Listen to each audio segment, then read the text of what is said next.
우리 오늘 우리에게 주신 하나님 말씀 요한복음 14장입니다. 요한복음 14장 1절에서 14절입니다.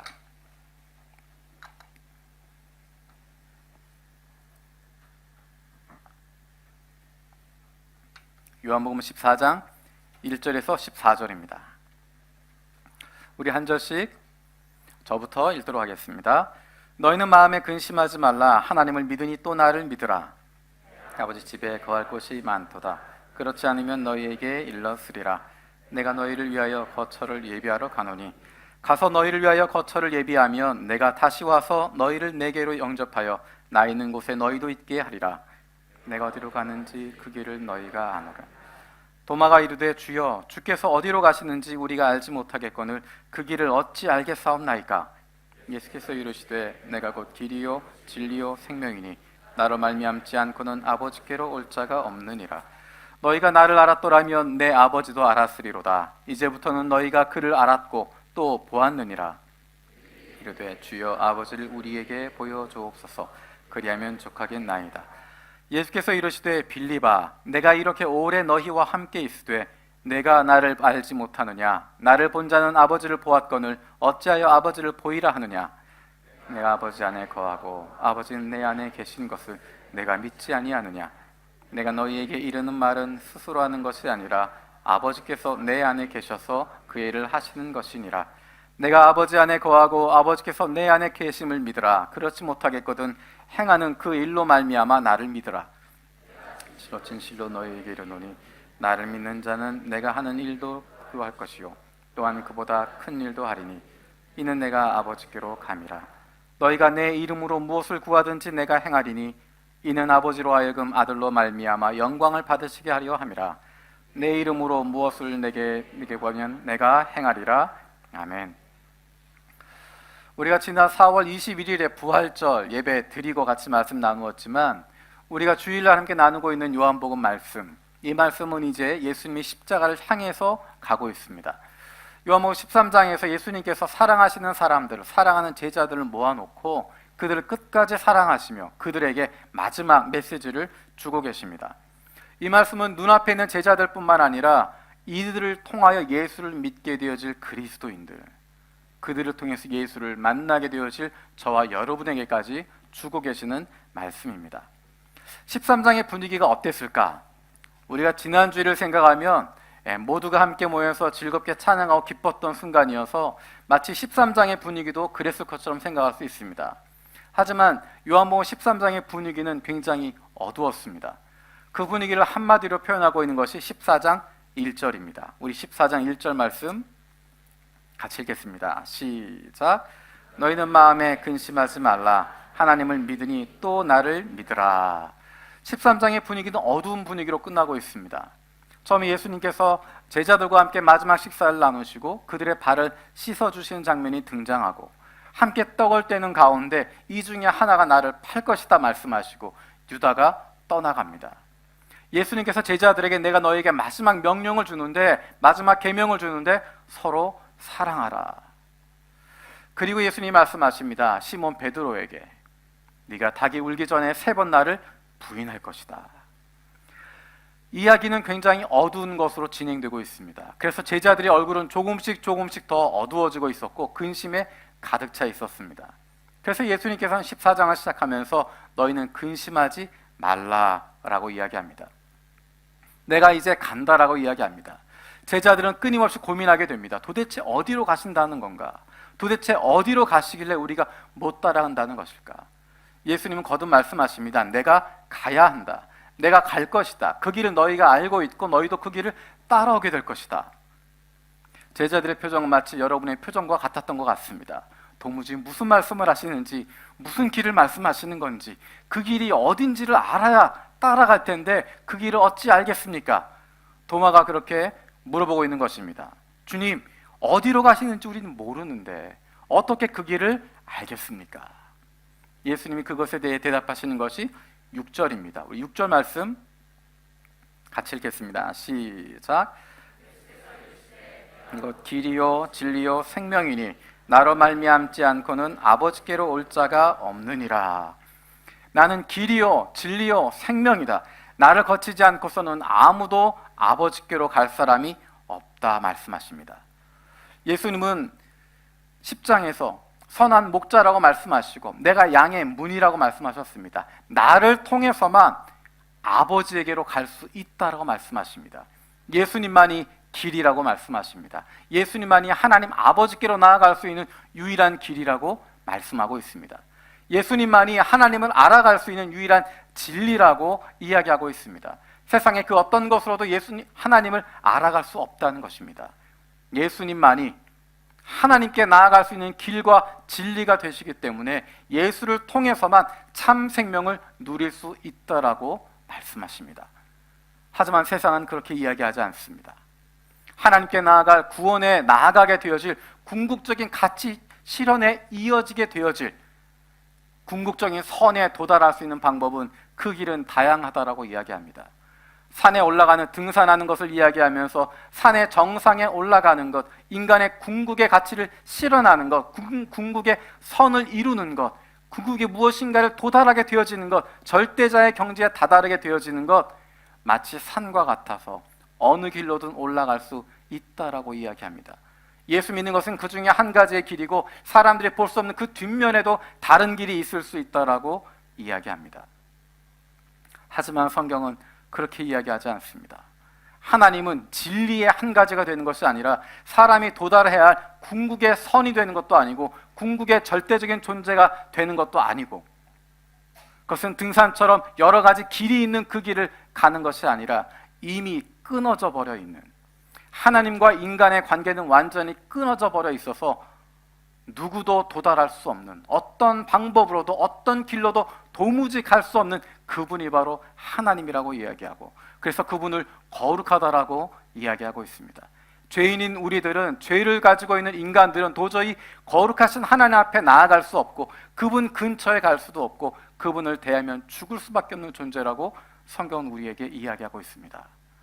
그분에게 나아갈 수 있는 유일한 길, 하나님이 육신이 되어서 이 땅에 오셔서 그 길을 만들어 주셨는데 그분이 바로 예수 그리스도라고 말씀하십니다. 등산하는 길이 아니라 끊어졌던 길, 그 길을 연결시켜 준 것, 그것은 예수 그리스도 그분밖에 없다라고 이야기합니다. 그래서 예수로 말미암지 않고는 끊어졌던 그 길을 통해서 하나님께 나아갈 자가 없습니다. 그 무엇으로도 그 길을 찾아갈 수 없습니다. 세상은 이야기합니다. 사람이 공부하면, 철학을 터득하면, 도를 깨달으면 하나님의 경지에 다다를 수 있다라고 이야기합니다. 철학을 통해서, 공부를 통해서 하나님의 뜻을 알 수 있다라고 이야기합니다. 하지만 성경은 우리에게 이야기하고 있습니다. 사람의 지혜로는, 사람의 지식으로는 도저히 하나님께 나아갈 수 없다라고 이야기합니다. 하나님께 나아갈 수 있는 유일한 길은 진리를 아는 것이고 그 진리는 예수 그리스도를 통해서 깨달을 수 있게 되어지는 것입니다. 예수를 믿는다고 이야기하고 하나님을 따른다고 이야기하면서 예수를 알지 못하면, 그 진리신 그분을 알지 못한다면 그 사람은 허상을 따르는 것이고 잘못된 길을 가고 있는 것이고 어디로 가고 있는 것인지, 내가 누구를 믿고 있는 것인지 누구를 따르고 있는 것인지 올바르게 깨닫지 못하는 것입니다. 하나님 아버지를 알 수 있는 방법, 그것은 그분이 우리에게 보여주신 하나님의 말씀을 통해서만 그분이 어떤 분인지 알 수 있습니다. 재미있는 이야기를 통해서 하나님은 재미있는 분이겠구나, 감동적인 설교를 통해서 하나님은 감동적인 분이겠구나, 깊이 있는 조직신학적인 설교를 통해서 하나님이 이렇게 까다로운 분이시구나, 그렇게 깨달아가는 것이 아니라 창세기부터 요한계시록까지 끊임없이 말씀하고 계시는 하나님의 마음을 보여주고 계시는데, 그의 사랑하는 백성들에게, 그의 사랑하는 피조물들에게, 하나님이 창조하신 인간들에게 이 세상을 향해서 하나님이 그 마음을 보여주고 계시고 끊임없이 연애 편지를 보내고 계시고 끊임없이 말씀하고 계시는데, 그것을 보지 않으면, 그것을 통하지 않으면 하나님이 어떤 분인지 우리는 도무지 알 수 없습니다. 그래서 예수님은 진리라고 이야기하십니다. 진리이신 예수 그리스도 그분을 통하지 않고서는 아버지께로 갈 자가 없다라고 이야기합니다. 진리이신 그분, 말씀이 육신이 되어 이 땅에 오신 예수 그리스도 그분이 아니면, 우리에게 주신 하나님의 말씀, 이 말씀이 아니면 하나님이 어떤 분인지 우리는 알 수 없다는 것입니다. 우리가 신앙생활하면서 늘 듣는 반복적인 이야기가 성경을 읽어야 된다는 것입니다. 성경을 읽어야 된다고 이야기하고 다양한 버전의 성경들을 가지고 있고 여러 가지 동기들을 가지고 있지만 가장 이루지 못하는 것, 성경 읽지 못하는 것입니다. 많은 사역들이 있고 많은 일들이 있고 바쁜 일이 있어서 그렇게 하다 보니까 하나님의 말씀이라고 부르는 성경을 뒷전으로 하게 되어지고, 회의하는 시간은 많아지지만, 이야기하는 시간들은 많아지지만, 맛있는 거 먹으러 가느라 오고 가는 시간 많이 사용하게 되지만 하나님의 말씀이라고 하는 성경을 읽고자 하는 시간은 점점 줄어들게 되어지고 우선순위에서 뒤로 밀리게 되어집니다. 하나님의 말씀을 통하여서 하나님이 어떤 분인지 깨닫지 못하기 때문에 끊임없이 다른 사람들로부터 듣는 이야기로 하나님의 허상을 만들게 되어지고 하나님에 대하여 잘못된 모습들을 갖게 되어집니다. 그래서 내가 만들어 놓은 잘못된 하나님의 모습 때문에 상처받기도 하고, 내가 왜곡해 놓은 하나님의 잘못된 모습 때문에 스스로 왜곡된 신앙을 갖기도 하고, 평생 하나님 원망하면서 평생 하나님 나쁜 분으로 생각하면서 마지막 생명 끊어지는 그 순간까지 하나님 미워하고 하나님 두려워하고 하나님 멀찌감치 서서 바라보게 되어지는, 사랑받는 자녀임에도 불구하고 고아처럼 평생 살아가게 되어지는 그 안타까운 일은 하나님의 말씀인 성경을 멀리하기 때문에 일어나는 것입니다. 하나님의 말씀인 성경 한 번 읽는다고 파괴될까? 그렇지 않습니다. 평생 읽어가는 것이고, 그래서 평생 공부하는 것이고, 평생 연구하는 것이고, 한 번에 깨달을 수 없기 때문에, 한 번에 내가 변화되지 않기 때문에 끊임없이 그거 붙잡고 있는 것이고, 이 말씀이 아니면 내가 변화될 수 없고, 이 성경이 아니면 내가 하나님 알 수 없기 때문에 그것에 우선순위를 두고 간절함을 두고 그 무엇보다도 먼저 하나님의 말씀을 읽겠다라고 날마다 그거 붙잡겠다고 결심하게 되어지는 것입니다. 우리가 늘 성경을 읽겠다라고 마음을 먹습니다. 연초가 되면 내가 올해는 성경 일독 하겠다 생각을 합니다. 성경 일독이라고 하는 프로그램이 중요한 것이 아니라, 그렇게 결심했던 것 이루는 것이 중요한 것이 아니라 날마다 내가 하나님의 말씀에 집중하겠다고 하는 것, 이것에 나의 삶의 우선순위를 두겠다고 결정하는 것, 그리고 그것을 이루어가는 것이 중요합니다. 부활절 이후에 120일 동안 성경을 한번 통독했으면 좋겠다 하는 마음을 가지고 조그맣게 성경 읽기 120일이라고 하는 프로그램을 만들었습니다. 그래서 그것에 따라서 말씀을 읽어가는 가운데 처음에 들었던 생각은 교인들에게, 우리 교우들에게 우리가 120일 동안 성경을 읽읍시다 라고 이야기하면 무언가 부담을 주는 것 같고 숙제를 주는 것 같고 무언가 새로운 억지로 짐을 지우는 것 같아서 뒤로 물러서서 조용하게 이야기하고, 혹시 원하는 분들 계시면 같이 읽었으면 좋겠습니다 라고 이야기했습니다. 여러분에게 그것에 대해서 조금 구체적으로 설명을 드리고 싶습니다. 혹시 여러분들 내가 성경을 날마다 정해진 양을 읽어가면서 그것을 규칙적으로 읽었으면 좋겠다고 생각하시는 분이 계시면 카카오톡 검색창에 성경 읽기 120일 치시면 성경 읽기 120일 카카오톡 플러스 친구 홈페이지를 만들어 두었습니다. 거기에 가입하고 들어가시면 매일마다 10장 혹은 몇 장 정도씩 읽을 수 있는 분량이 올라가 있습니다. 그것 따라서 읽어가는 것입니다. 읽고 그 해당되는 곳에 내가 읽었던 말씀 가운데 한 구절 은혜 받았던 것 올리는 것입니다. 누가 그것 검색하는 사람도 없고 확인한 사람도 없습니다. 스스로 분량을 정해놓고 읽어가면서 내가 댓글을 달면서 내 스스로에게 그것을 다짐해 가는 것입니다. 우리도 모르는 사이에 성경 읽겠다라고 생각을 하지만 그것이 점점점 뒤로 밀리게 됩니다. 왜 그럴까요? 우선순위에 올라가지 않기 때문입니다.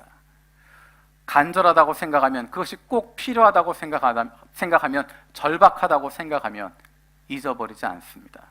시간이 없어서 읽지 못할까? 그렇지 않습니다. 관심이 없어서 읽지 않는 것입니다. 내가 너무 바빠서 읽을 수 없습니다. 그런 말 거짓말입니다. 정말 중요하다면, 정말 우선순위로 생각한다면 하나님의 말씀 어쨌든 읽으려고 노력할 수밖에 없습니다. 화장실에 가서든 밥을 먹으면서든 일찍 일어나서든 왔다 갔다 하는 길에서든 내가 정말 그거 소중하게 생각한다면 그 말씀 시간을 내어서 노력을 해서 읽어가는 것입니다. 그렇게 읽어가면 달라질까? 안 달라질 수도 있겠죠. 하지만 그렇게 노력하면서 거기에 나의 삶의 우선순위를, 생활의 우선순위를 두고 한 구절 한 구절 따라가다 보면 하나님이 어떤 분인지 알게 되는 것입니다. 내가 그렇게 하는 행위를 통해서 의롭다 받는 것이 아니라 그 한 구절 한 구절 읽어가는 가운데 나에게 말씀하시는, 하나님의 사랑하는 백성들에게 말씀하시는 그 안타까운 하나님의 마음들을 발견할 수 있게 되어지는 것입니다. 예수님만이 길이요 진리요 생명이라고 말씀하십니다. 예수님을 따라갈 때만, 그 말씀을 따라갈 때만 하나님을 알게 되고 그때 우리는 비로소 생명을 누리게 되어지는 것입니다. 예수 외에 다른 이름이 우리 가운데 주어진 일이 없습니다. 다른 소망이 없습니다. 예수를 통해서만 예수가 길이고 예수가 진리이기 때문에 그분을 통해서만 참 생명을 얻을 수 있게 되어집니다.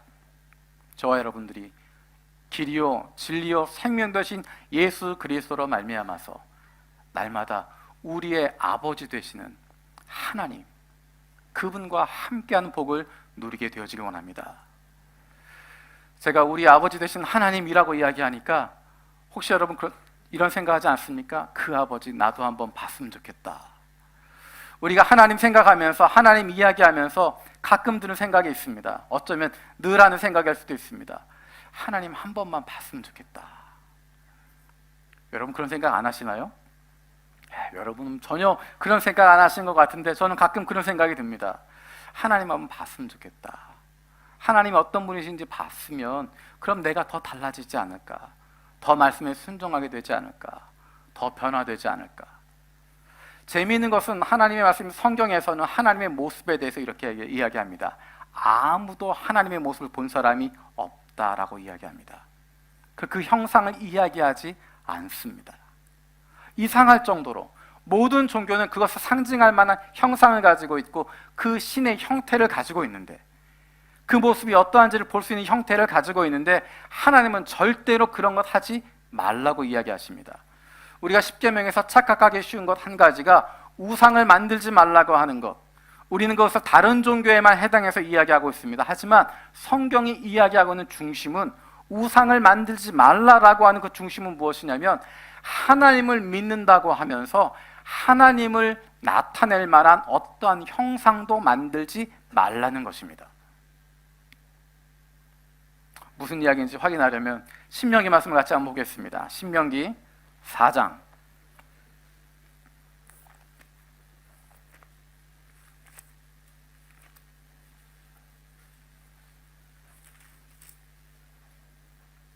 15절 16절.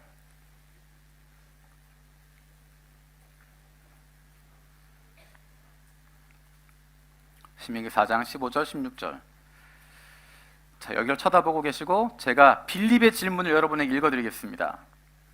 요한복음 14장 8절에 빌립이 이르되 주여 아버지를 우리에게 보여주옵소서 그리하면 족하겠나이다.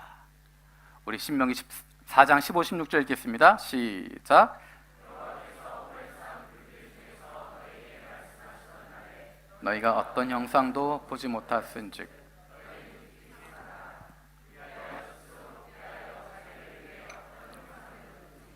형상 새겨 만들지 말라. 남자의 형상이든지 여자의 형상이든지. 그 뒤로 쭉 여러 가지 형상의 모습들이 나타나고 있습니다. 빌립이 물어보는 것, 아버지를 우리에게 보여주십시오라고 하는 이 욕구는, 이 마음은 시대를 거슬러 어느 때나 존재하고 있었던 것입니다. 그래서 신명기에서도 이것에 대한 이야기를 하고 있습니다. 백성들이 원하는 것, 우리를 애굽에서 건져낸 그 하나님의 모습을 한 번만 봤으면 좋겠습니다. 그 모습을 우리가 볼 수 있으면 좋겠습니다. 그것 만질 수 있으면 좋겠습니다. 여전히 오늘날에도 마찬가지입니다. 하나님의 모습 봤으면 좋겠습니다. 우리가 그 모습만 봤으면 믿음이 생길 것 같다라고, 믿음이 더 좋아질 것이라고 생각합니다. 하지만 신명기에서 이렇게 이야기합니다. 하나님께서 이스라엘 백성 가운데 말씀하시고 역사하시는데 아무 형상도 보지 못했다라고 이야기합니다. 너희가 어떤 형상도 보지 못했다. 하나님이 임재하시지만, 그분이 함께 하시지만 그분을 어떤 형상으로도 그분을 표현할 수 없다는 것입니다. 더 정확하게 표현하면 시각적으로 볼 수 없다는 것입니다. 시각적으로 하나님이 어떤 형상인지 보여주신 적이 없다는 것입니다. 남자의 형상이든지 여자의 형상이든지 그 뒤에 나온 것을 보면 여러 가지 피조물의 형상으로도 하나님을 묘사할 수 없다라고 이야기합니다. 사람들은 끊임없이 하나님을 보고 싶어 합니다. 그러다 보니까 이스라엘 백성들은 그 마음에 있는 그 욕구 때문에 금송아지를 만들어 놓고 이것이 바로 우리를 애굽에서 인도하신 하나님이라고 이야기하기도 하고, 그 이후로 많은 우상 숭배를 하면서도 그들의 마음에 있었던 것은 우리의 하나님을 눈으로 보고 싶다는 것이었습니다. 그 모습을, 형상을 보면 우리가 좋겠다라는 것입니다. 하지만 성경은 하나님의 모습을 형상으로 보여주고 있지 않습니다. 우리가 어떻게 하나님이 어떤 분인지 알 수 있을까? 성경을 통해서 발견할 수 있는 하나님의 모습은 하나님과 그의 사랑하는 백성들의 관계를 통해서 보여주고 있습니다. 그가 어떤 모습인지, 남자의 모습인지 여자의 모습인지 어떤 형상을 가지고 있는지 시각적인 모습으로 보여주는 것이 아니라 하나님과 하나님의 사람의 관계를 통해서 보여주고 있습니다. 끊임없이 사랑하시고 용서하시고 다시 부르시고 어찌됐든 그를 끝까지 품기 위해서 그와 함께 하시는 하나님. 그가 사랑하는 백성들은 끊임없이 하나님을 배반하고 끊임없이 하나님을 저버리고 끊임없이 도망치려고 하지만 끝까지 찾아가셔서 그들을 품어주시고 끝까지 같이 가셔서 그들을 데려오시고 피투성이가 되어진 그들을 끝까지 품고 살려주시는 그 관계를 통해서 하나님의 모습을 보여주고 계십니다. 요한복음에서 예수님께서 다시 한번 이야기하십니다. 예수님께서 하나님의 모습을 이야기하면서 예수님 안에 있는 하나님의 모습을 이야기하고 있습니다. 예수님과 하나님 아버지의 관계를 통해서 하나님이 어떤 분인지를 볼 수 있다라고 이야기합니다. 우리 요한복음 4장 10절 11절 말씀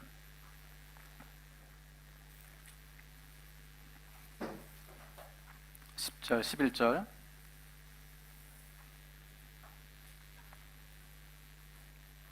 같이 읽겠습니다. 시작. 내가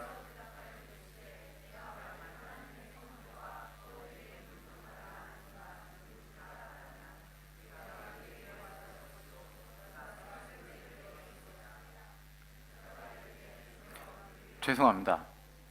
14장. 제가 4장이라고 그랬나요? 제가 아직 시차가 적응이 안 돼서 죄송합니다. 4장 14장 분명히 실수했군요. 14장 10절에서 11절 같이 읽겠습니다. 시작.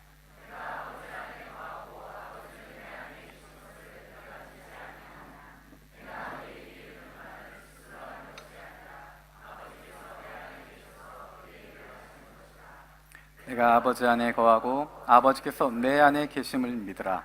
그렇지 못하겠거든 일로 말미암아 나를 믿으라. 아멘. 하나님을 알 수 있는 것, 그 관계를 통해서 알아갈 수 있습니다. 우리가 하나님을 어떻게 발견할 수 있을까? 하나님 어떤 분이신지 어떻게 알 수 있을까? 우리의 삶 속에서 우리 가운데 역사하시는 하나님의 관계를 통해서 그분을 알아갈 수 있고 발견할 수 있습니다. 예수님께서 하신 그 일을 통해서 하나님을 우리가 또 알아갈 수 있습니다. 12절 13절 말씀에 보면 예수님께서 하신 일에 대한 이야기가 나오고 너희가 그것보다 더 큰 일도 행할 것이다 라고 이야기합니다.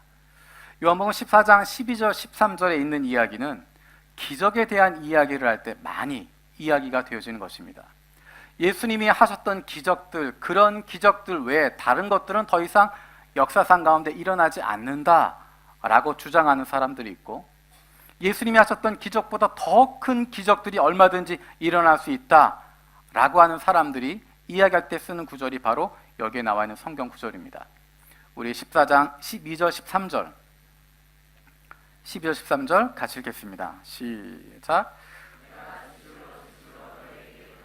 나를 믿는 자는 내가 하는 일을 그도 할 것이요 또한 그보다 큰 일도 하리니 이는 내가 아버지께로 감이라. 너희가 내 이름으로 무엇을 구하든지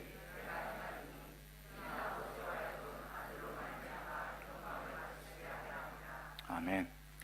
11절에서 내가 하는 그 일을 통해서라도 아버지를 믿으라고 이야기했고, 이어서 12절에서 내가 하는 그 일이라고 이야기합니다. 예수님께서 하셨던 그 일을 그도 할 것이요 또한 그보다 큰 일도 할 것이다. 예수를 믿는 자는 예수님이 하셨던 그 일 또는 그것보다 더 큰 일도 할 것이다 라고 이야기하고 있습니다. 우리가 요한복음 말씀을 재작년부터 같이 나누고 있습니다. 한 절 한 절 살펴보고 있습니다. 이것의 장점은 무엇이냐면 그 앞뒤에 있는 내용들을 함께 볼 수 있다는 것입니다.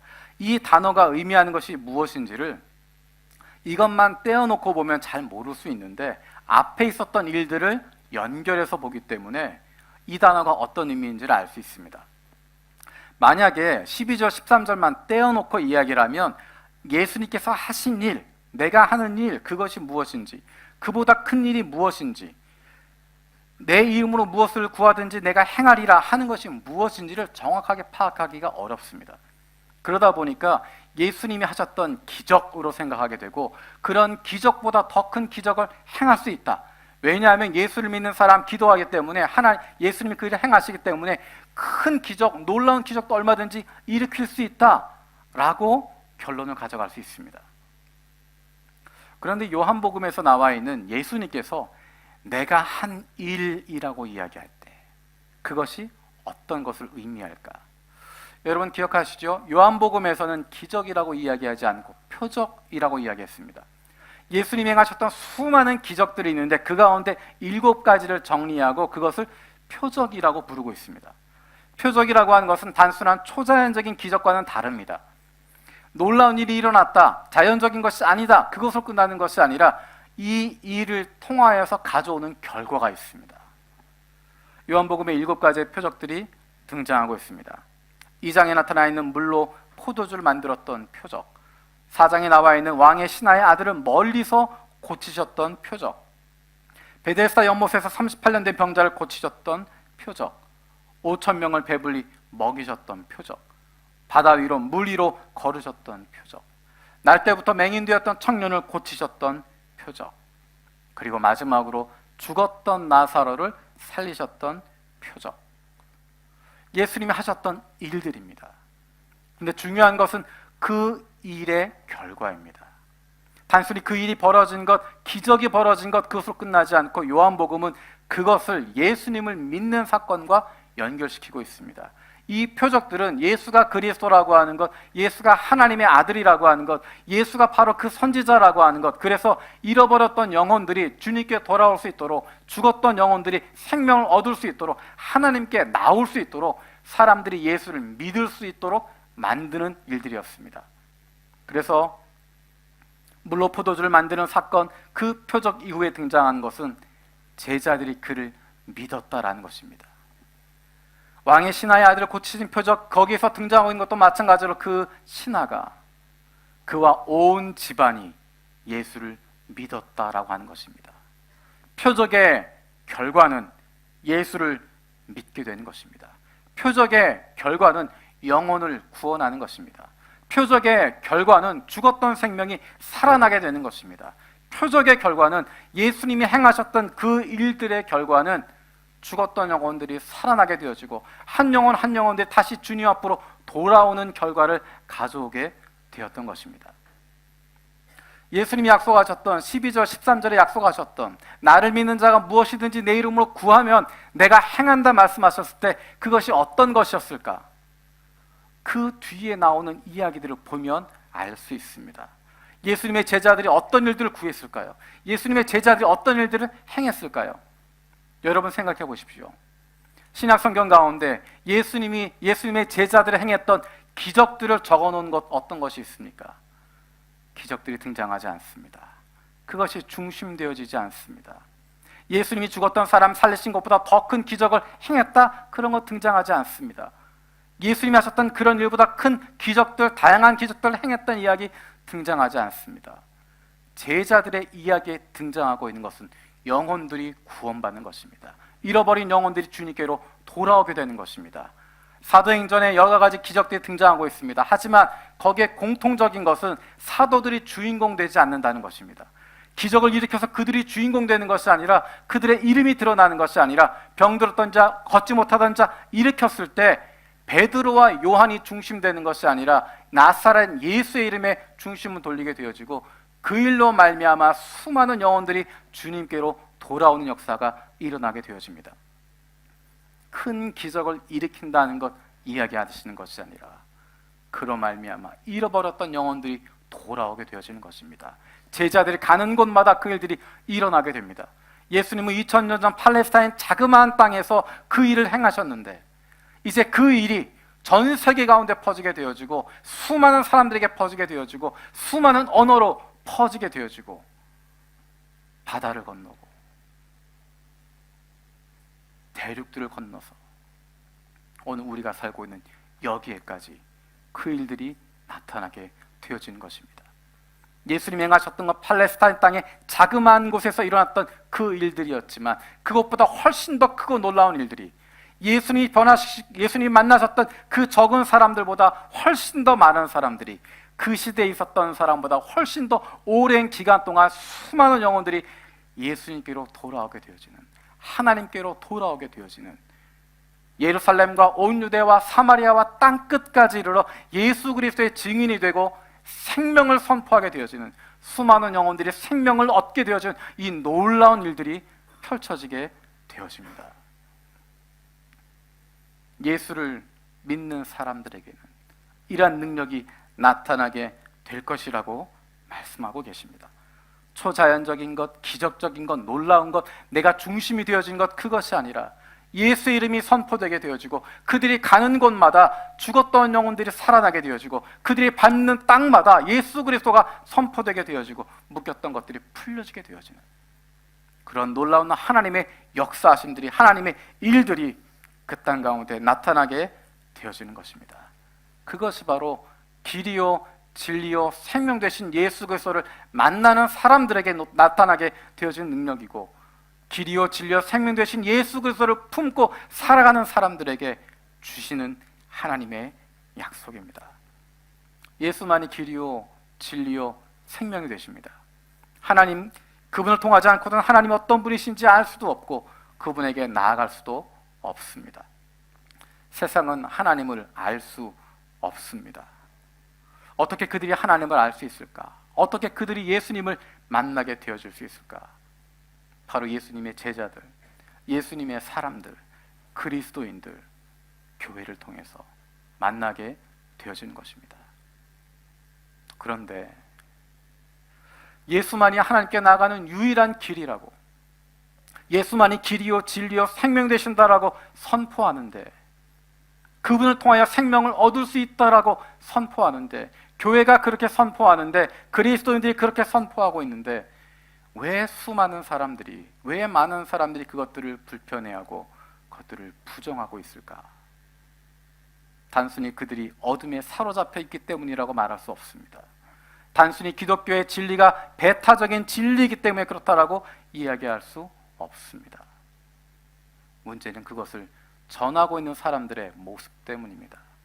예수만이 길이요 진리요 생명이라고 이야기하는데, 그것 말고 인생에서 다른 것 추구하고 있으면서, 예수만이 생명이라고 이야기하면서 그것 말고 양다리 걸칠 다른 무엇인가 가지고 있으면서, 사랑을 이야기하지만 사랑을 받지도 못하고 사랑하지도 못하기 때문에, 말로는 사랑을 이야기하지만, 말로는 예수가 길이요 진리요 생명이라고 이야기하고 그분만이 우리의 인생의 모든 것이라고 이야기하지만, 정말로 우리가 믿는 것은, 정말로 우리가 추구하고 있는 것은, 정말로 우리가 따라가고 있는 삶의 목표는 사람들은 그것을 보고 있기 때문입니다. 예수를 모르는 사람들은, 하나님 모르는 사람들은 우리가 입으로 말하는 내용이 아니라 우리의 가슴으로 믿고 있는 내용을 알고 있기 때문입니다.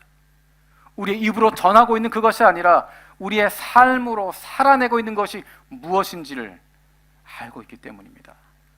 정말로 우리가 믿고 있는 것이 무엇인지, 정말로 내 인생 가운데 예수만이 길이요 진리요 생명 되시고 그분만 있으면 다 된다라고 충분하다고 정말 믿는지, 우리의 자녀들의 인생 가운데 길이요 진리요 생명 되신 예수 그리스도 그분 한 분이면 충분하다고 정말 믿는지, 그렇게 살아가는지, 무엇을 추구하고 있는지, 우리의 삶의 목표가 어디에 있는지 우리의 자신을 되돌아 보아야 할 것입니다. 우리의 삶을 통해서 다시 한번 것들을 발견하게 되는 것입니다. 예수가 길이요 진리요 진리요 생명 되신다고 하는 것 믿는 사람들의 모습, 그것 바라보고 나아가는 사람들의 모습, 그것을 좋은 그리스도인이라고 이야기하고 그 모습이 바로 좋은 이웃의 모습으로 나타나게 되어집니다. 어떻게 그런 모습을 닮아갈 수 있을까? 예수께서 이 땅에 오셔서 그 모습을 보여주고 계십니다. 예수를 닮아가는 사람들, 예수를 마음에 품고 있는 사람들, 예수님이 무엇을 바라보고 계시는지, 어떤 마음을 가지고 계시는지 거기에 집중하게 되어질 때, 그분을 닮아가려고 노력하고 있을 때, 내 삶 속에서 그 한 분 바라보고 있을 때 우리의 삶이 변화되어지고 비로소 길이요 진리요 생명 되신 예수 그리스도 그분 한 분만으로 충분하다는 고백을 우리 가운데 하게 될 줄로 믿습니다. 이 시간 함께 찬양했으면 좋겠습니다. 우리가 신앙을 갖고 있는, 우리가 하루하루 살아가고 있는 그것의 가장 궁극적인 소망이 무엇일까? 예수 닮아가는 것입니다. 예수님을 닮아가면, 그분의 모습을 닮아가게 되어지면, 예수를 보면 예수 그분 한 분만으로 충분하다고 고백할 수 있는 그 고백이 우리 가운데 되어지면 날마다의 삶 속에서 하나님의 자녀의 기쁨과 즐거움을 누릴 수 있고, 내 인생을 붙잡고 계시는, 나를 창조하시고 나를 구원하시고 나를 끝까지 사랑하신 그 하나님을 날마다 경험하는 삶을 살게 될 줄로 믿습니다. 우리 함께 기도하는 마음으로 고백하겠습니다.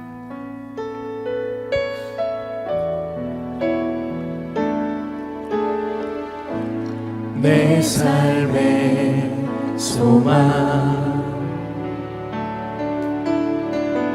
내가 바라는 한 분, 예수 닮기를 내가 원하네. 한없는 사랑, 풍성한 긍휼, 예수 닮기를 내가 원하네. 예수 닮기를, 예수 보기를, 예수만 높이길 내가 원하네. 내 평생 소원, 예수 닮기를, 예수만 닮기를 내가 원하네.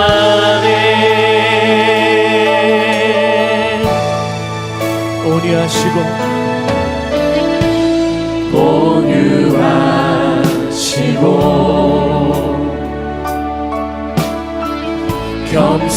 겸손하신 성품, 예수 닮기를 내가 원하네. 참인하시고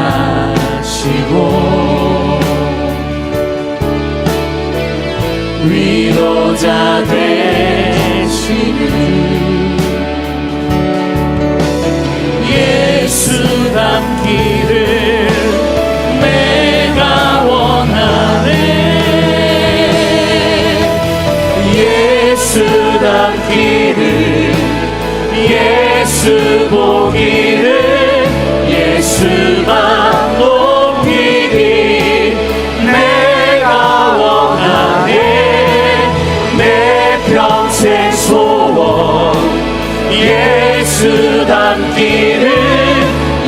예수만 닮기를 내가 원하네.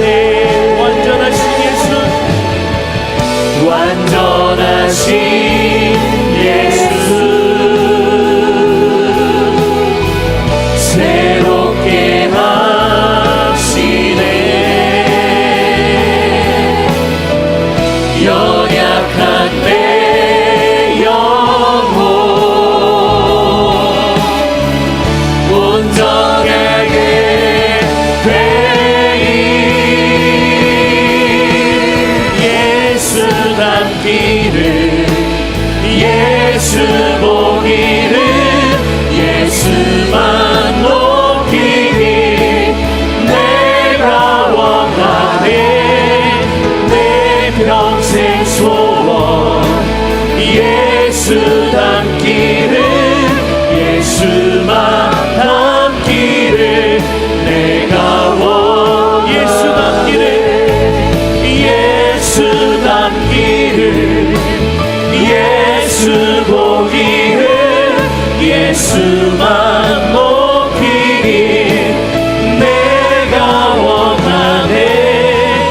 내 평생 소원 예수 닮기를, 예수만 닮기를 내가 원하네.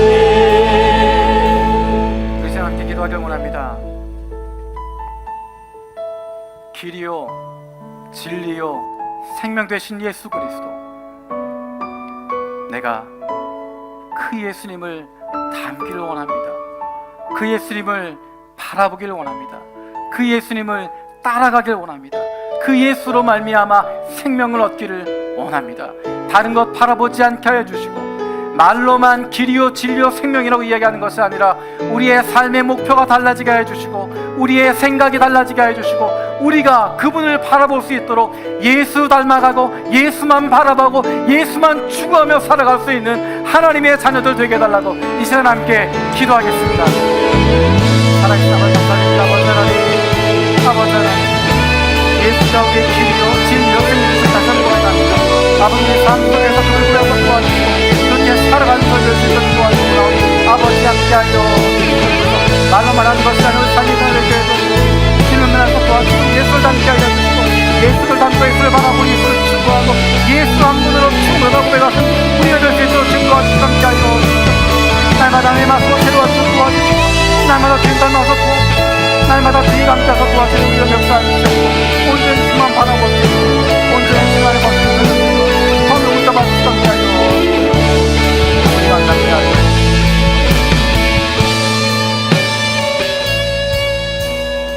살아계신 아버지 하나님 감사드립니다.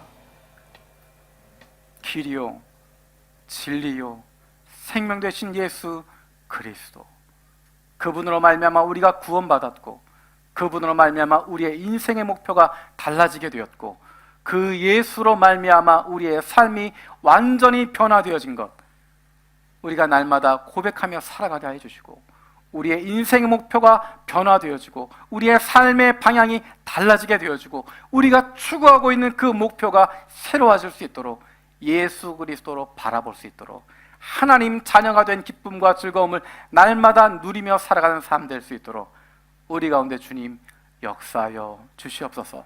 감사드리고 예수님의 이름으로 기도드립니다. 아멘.